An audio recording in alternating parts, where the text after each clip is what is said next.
umapanga bwanji kuyuza same account ya TikTok mufoni ina. Okay, chimachitika ndichi. TikTok timachita kupanga login. Demo sada nthawi tatiye ndipite ndi pa login page pa TikTok kuti ndifotokoze bwino. Kwa not sanapite, ngati simunapange follow, pangani follow. Ndipo mosada nthawi tiyambe. Ndi TikTok wano mwansegula amene kuti abwerese malalo ngati awawa amene alemba kuti login to TikTok.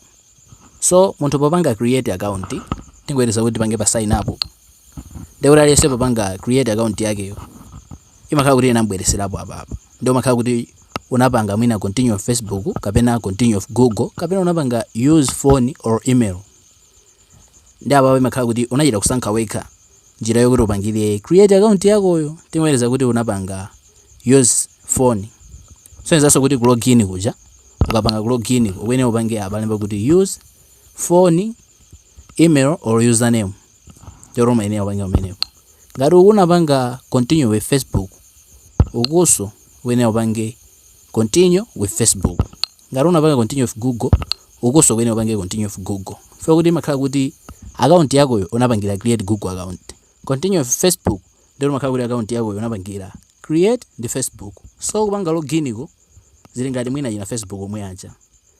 Kuti unaika phone number, unaika password. Ukuso chimozimozi. Ngati unapangira create ndi Google account, wena kuti Google account yakoyo uipange sign in phone mwakomo. Chenenge kuti upange continue with Google iseguli. Kana unapangira create Facebook account, wena kayo uipange sign in account ya Facebook yo ku Facebook app. Kena kupange no continue with Facebook. Ikatero izasegula. Kupanga kwake ndi umene koko. Ngati ndi funso tentifunse popanga comment. Sina pange follow tentipange. Ndiye tentiona video satira.